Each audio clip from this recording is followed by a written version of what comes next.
guys, and welcome back to our English class. This week we are still on Unit 4 and we are going to be talking about adaptations. Now, what exactly is an adaptation? Well, an adaptation is a change that you make to adapt to a new environment. So we're going to be talking about this week is how do animals adapt to challenges in their environment? Adapt to challenges. This ermine's fur is brown and white in the summer. It turns white in the winter and blends in with the snowy ground. This adaptation helps ermines escape its predators. Now, ermines are also fast runners and good climbers. They have an excellent sense of smell. Adaptations help ermines survive. So ermines have an adaptation where their fur changes depending on the season to help them to camouflage or blend in with their surroundings. This is an adaptation for their survival.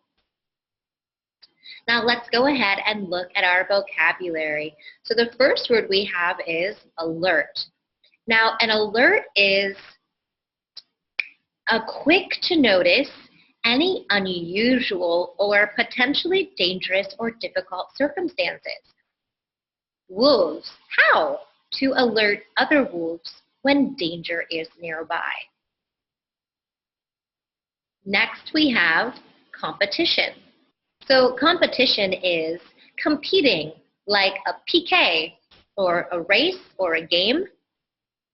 Joe won the competition because he was the fastest runner. Next, we have environment. Now, the environment is a surrounding or the conditions in which a person, animal, or plant lives or operates. So, what environment do you live in? The polar bear lives in a cold and snowy environment. Next, we have excellent. So if something is excellent, it means that it's extremely good or outstanding. Lily's excellent artwork won first place in the art show. Next, we have prefer. Now, if you prefer something, it means that you like something or someone better than all of the others. Okay? Simon and his friends prefer walking to riding their bikes. Next, we have protection. So protection is protecting, keeping something safe, okay? Something is protected. The skunk scent provides protection from its enemies. Next, we have related. Now, if someone's related, it means that you belong to the same family or that you belong to the same group. Josh and Jen are related because they are both members of the same family. And next, we have shelter. A shelter is a place that you go for protection if there is bad weather or perhaps there is some danger. Our tent was a dry and safe shelter during the storm.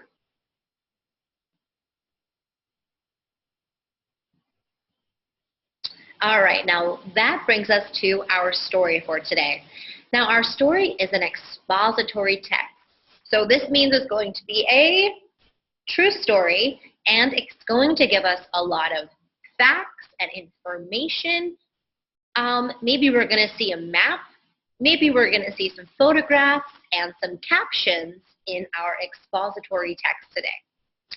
So the title of our story is called Gray Wolf, Red Fox. And we're going to read about how gray wolves and red foxes have adapted to challenges in their habitat.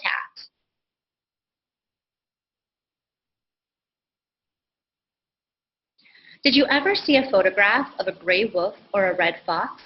Don't they look a lot like dogs? Aren't they fantastic looking animals? Well, dogs, foxes, and wolves are all related. They are all members of the same family. And while gray wolves and red foxes may look alike, they are different in many ways. Looks are everything. The gray wolf is the largest member, or a part, of the wild dog family. An adult wolf is the size of a large dog. The red fox is smaller and weighs less. Both animals have excellent hearing. The red fox can even hear small animals digging holes underground. And just take a look at those beautiful tails. The gray wolf and red fox both have long, bushy tails. The wolf's tail can be 2 feet long. The fox's tail is not as long, but has a bright white tip. In the winter, foxes use their thick, furry tails as protection from the cold. Okay, so could you tell me what are some details? How about 2 details about the gray wolf? Okay, so we could say that the gray wolf is the biggest of this dog family, right? Okay. We could also say that the gray wolf has a long, bushy tail. So it means that it's pretty fluffy, right? Okay, could you tell me one detail about the red fox? Well, we could say that the red fox has very good hearing. It's very, very good. But it's also smaller and weighs less than the gray wolf. Foxes and wolves also have thick fur. Their coats can be white, brown, or black. However, red foxes must often have red fur, while a gray wolf's fur is usually more gray and brown. Finding food. Gray wolves and red foxes live in many different habitats. They live in forests, deserts, woodlands, and grasslands. But as more people build roads and shopping centers, both animals have lost their homes. The red fox has adapted well or made changes to fit into its environment. Now, more foxes make their home close to towns and parks. Wolves, however, stay far away from towns and people. Foxes and wolves are not in competition for food. They have different diets. Red foxes prefer to hunt alone and eat small animals, birds, and fish. They also like to raid garbage cans and campsites for food. Wolves work together in packs or groups to hunt large animals such as moose and deer. Okay, so I want you to take a look at the map. What does this map show you? Okay, very good. So it's showing us where do the fox and the wolf live, okay? Now this is showing us North America in the USA. So we can see that the red is the red fox only. So look how far the red fox is in America.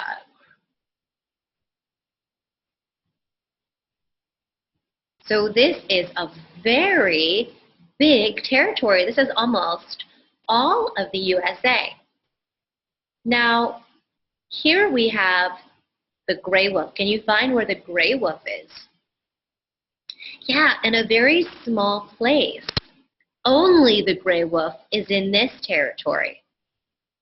Now, where both of them are together is near the top of the USA.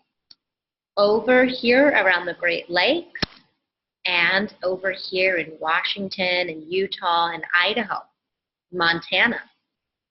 All right, so that is where they are located. That is their environment. Very good. Now, tell me one difference between the wolf and the fox. Well, we could say that the red fox actually can live around cities or around people. And the wolf cannot live around people. It lives out in the wilderness on its own. Okay, so there's one difference. Can you think of another difference? Very good. They do not eat the same food. They have different diets. Day to day.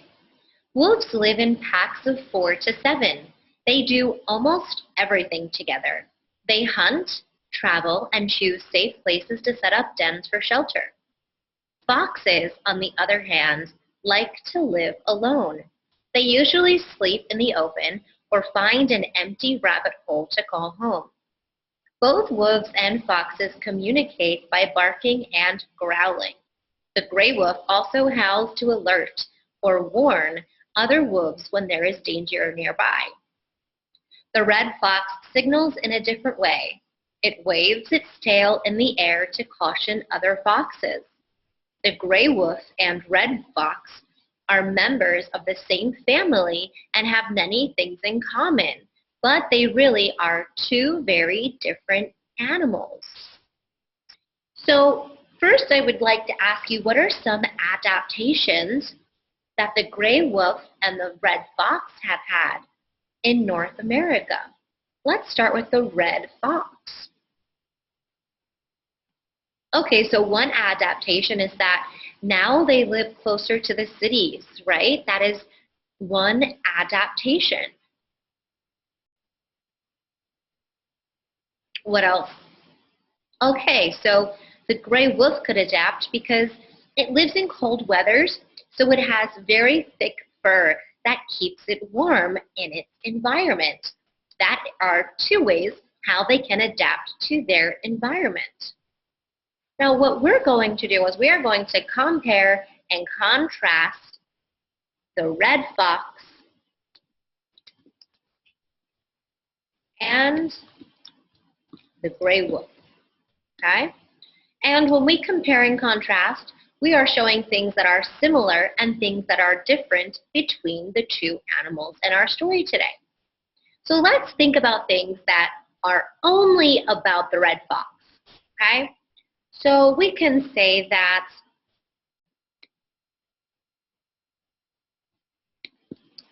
the red fox is smaller than the gray wolf. We could say that the red fox can live near cities. Okay. We can say that the red fox eats small animals and rubbish from garbage bins.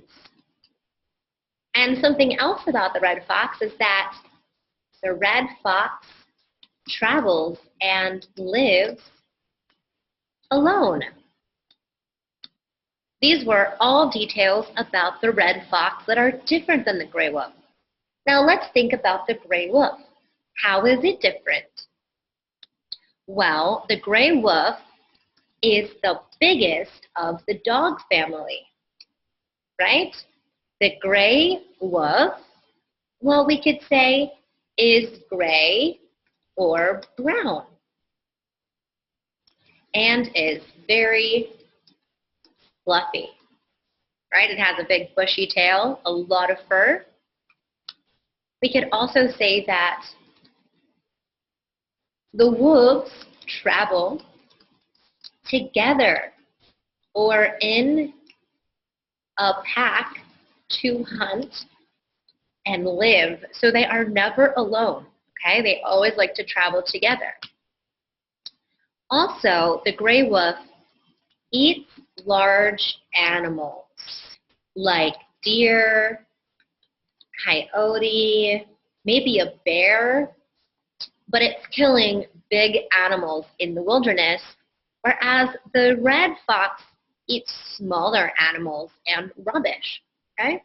And one last thing is it lives in the wilderness, right? It does not like to live in large cities. Now let's think about something that is in common for the red fox and the gray wolf. Something that is the similar between the two. Well, we could say that they are both in the dog family, right? So they are related. That is definitely something they have in common. Also, they both need to adapt to their environment. This is very important that they can adapt, all right? So here is us comparing and contrasting the red fox and the gray wolf.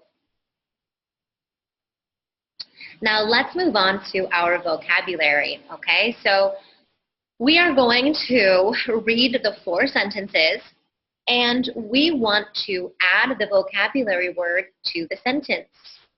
All right, so first off, we need to use environment with desert, okay? So a desert. We could say a desert is a hot and dry environment. Why don't I make this just a little bigger? There we go. So a desert is a hot and dry environment. Perfect. Next we have prefer. When it comes to reading books, what do you prefer? When it comes to reading books, let's see. I prefer reading fantasy novels like Harry Potter. Okay, maybe that's what you prefer. Reading about magic and dragons and things that are not true.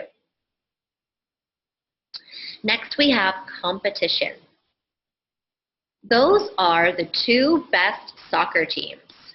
And now we need to put competition in that. Those are the 2 best soccer teams.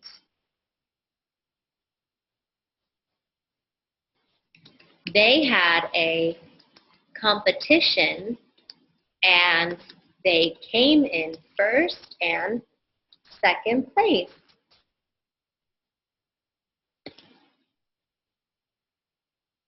Okay, very good. Next, we have the word excellent. She lived by the beach her whole life. Now, how can we put excellent into that? She lived by the beach her whole life.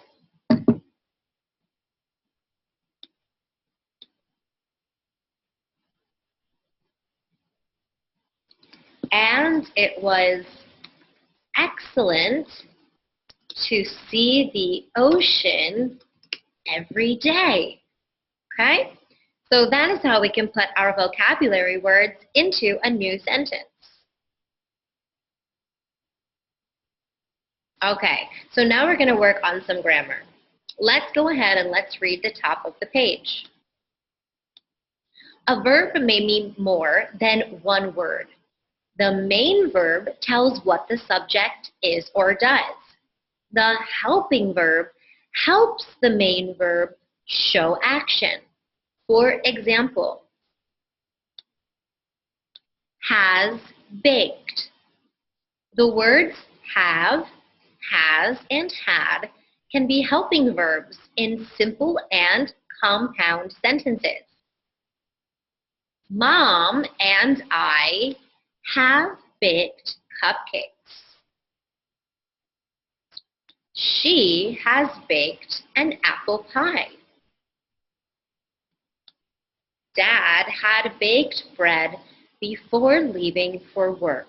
Okay? So we see that we have a helping verb with our main verb. Have baked, has baked, had baked. Okay? Okay, so we are going to look down. We're going to read the sentence. We want to underline the main verb, and then we're going to circle the helping verb. All right, here we go. Jenna has read a book about recycling. Well, we are going to underline read, and we're going to circle has. Very good. Number 2. Nate and Jenna have talked to our class about helping. We are going to underline talked, and we're going to circle have. Number 3. Mrs. Hart's class had started recycling last year. We're going to underline started, and we're going to circle had. Number 4. Our class has asked Mr. Hart's class to tell us what they do. Well, we're going to underline asked, and then we're going to circle has. Very good job. The verb forms of be can also act as helping verbs. Is, are, am, were, and will can be helping verbs, okay? The helping verb must agree with the subject of the sentence in simple and compound sentences. Okay, so let's go ahead and let's give it a try. We got to choose the correct helping verb. Next week, my family will or are visit Mount Rushmore. Well, we should circle will. Next week, they will visit Mount Rushmore. Number 2, we are planning to leave Tuesday. Which one to circle? Are. Very good. We are planning to leave Tuesday. I am reading a book about the monument. Which one should I circle? I am reading a book about the monument. Number 4, my dad was or will telling us about his first trip there. Which one should I circle? Was. Very good. My dad was telling us about his first trip there.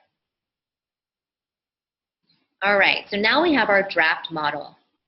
A flying squirrel is a special type of squirrel. Flying squirrels move from tree to tree through the air.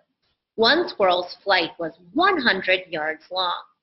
Now what we want to do is we want to add some more facts and some interesting things to this draft model. So could you replace the very first sentence with an interesting question that gets the reader's attention?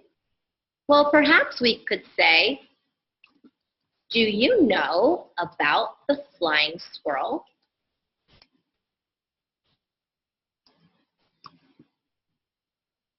Maybe that's how we could start to get the reader's attention. Now, how do flying squirrels move through the air? Well, if you don't know, you could look it up on the computer, but they glide with wings of skin. So they don't actually fly like birds, but they glide through the air. All right. Could you think what else is 100 yards long? Well, in America, we like to play football. And in a football field, it is 100 yards long. So maybe I could say a football field is also 100 yards long. Now let's try to put all of this information together.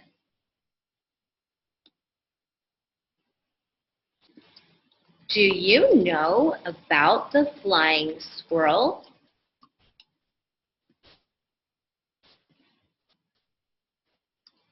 The flying squirrel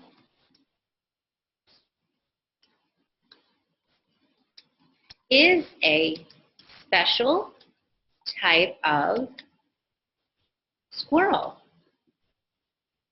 Flying squirrels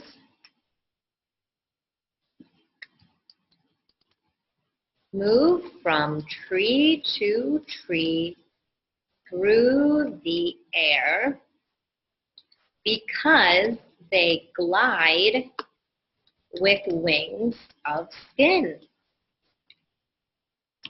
One squirrel's flight was 100 yards long. That is as long as a football field. Okay? So this makes our draft model a lot more interesting, and we have some cool facts that we didn't have before. So remember to add some interesting things in your writing. Okay, that's the end of our lesson today. Thank you for hanging out with me, and I will see you next time. Bye.